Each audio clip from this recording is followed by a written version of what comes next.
Richard Zingali. I'm a 70-year-old retired architect. I am Zach Wilson's dad, and I'm glad to be here today. My name is Rob Wilson. I am Zach Wilson's father, also known to him as his papa. Did you always know you wanted to become a parent? No, I didn't, especially because I have always been involved in a relationship with men at the time that I was growing up. That seemed impossible. That's a great question. If I wanted to be a parent, that's actually something that always been part of me. It's always been a given. That's never been a question. It's always been an absolute. I always wanted to be a parent. There's never been a question if or maybe. It was always something very much part of me. Meeting Rob when I was much older, about 53 years old, 54 years old, and he brought up the topic, I was pretty surprised, and up until then hadn't really given it much thought. I always knew I was driven to go to medical school as much as I knew that I wanted to be a parent, probably equal both those drives. Different parts of me. One was maybe more intellectual to become a doctor. The part to be a parent was driven more by my heart and maybe my mind, but there was equal passions of me. And to the part of being a parent was something I felt if I didn't do this, something very big part of my life would be missed or sad or lost. Were you forced into choosing a specific child, or did you have the option of looking at many other children? No, it's interesting. I've never had a desire for biological procreation, I guess is the term. There's been offers many times over my life to do shared parenting. When I was in med school and residency, there's been actually women who I knew who wanted to co-parent with me. We had the option of looking at other children, but we didn't look at many. I doubt that we looked at more than two, and one of them was you. I always had this desire. When I look back, when knowing we were going to do this documentary, I thought about this. I would say probably even back to my high school years, which is, oh my gosh, 35 plus years ago, I knew that I always wanted to adopt. There was something about this. I was going to be a parent, and this is the way I was going to do it. And it was never anything that required lots of elaborate thought, but this is what I was going to do. We saw you and we said, that's it. There he is. That's our kid. Before you had a child, did you ever think about how you were going to explain his adoption to the child? It's interesting. Once you choose to adopt, there are a lot of logistics and lots of rules, and timing is a big deal because I always had this desire to adopt, but the timing was an issue because I was going to do it. I mean, I was probably pretty intense. I was going to do it maybe during my residency and training.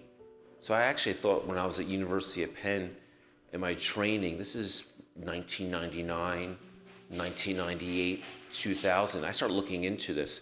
In my experiences, I knew and had cousins who were adopted. So it wasn't a new concept for me. And in those situations, those conversations were always very open with the adopted person. So when we started discussing adopting a child, I didn't think it would be unusual to be very open about it. Because I met this guy who adopted 3 kids, 3 different countries. So maybe I'll do this.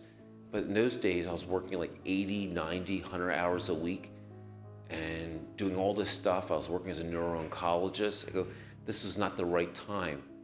And it was not a culture of having a child when you're in residency or fellowship was not a kind place to be as a doctor in training. It was not allowed for a man or a woman, even for a guy, and it wasn't accepted for even maybe a gay guy to have a child. It wasn't as allowed.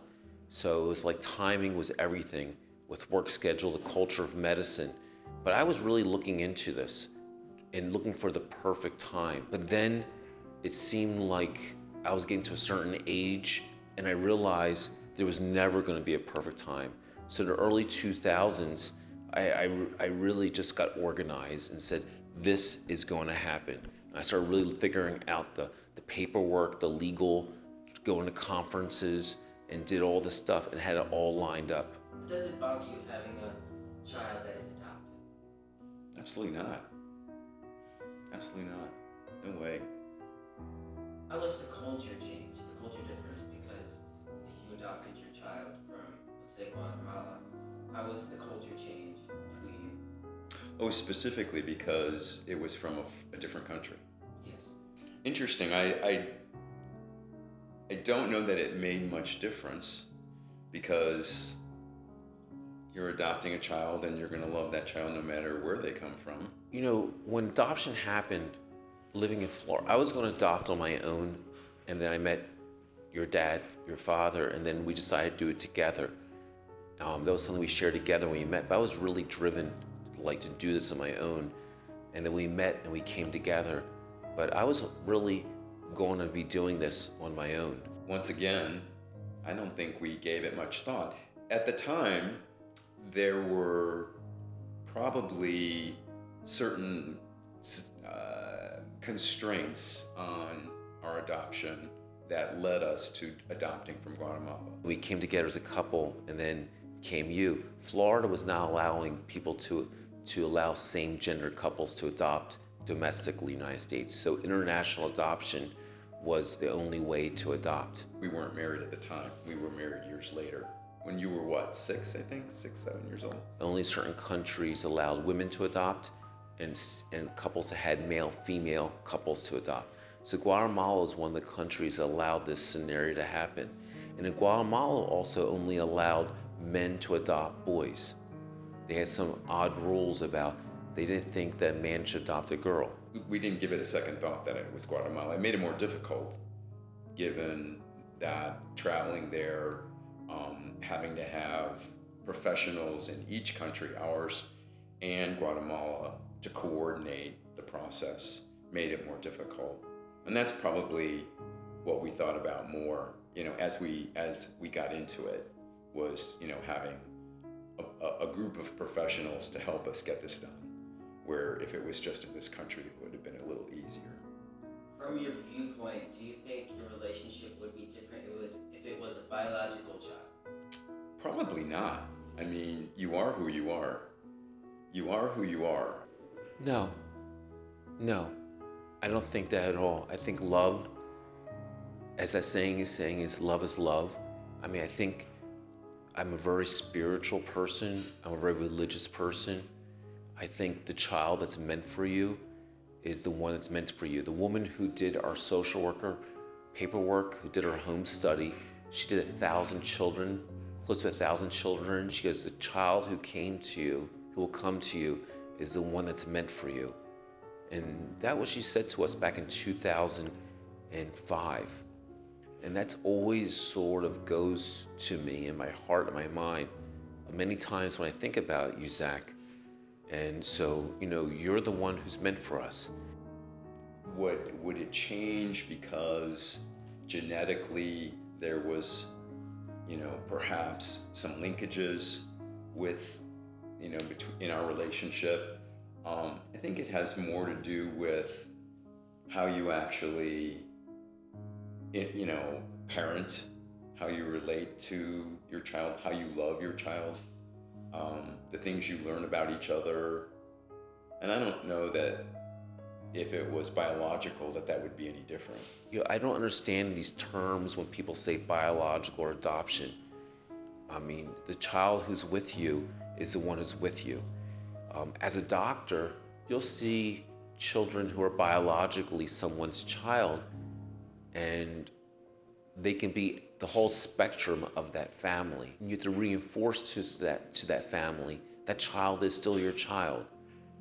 Your child is your child. So I think this need to label a person or label child, I don't understand what the need of this is. What are your hopes and dreams for your child?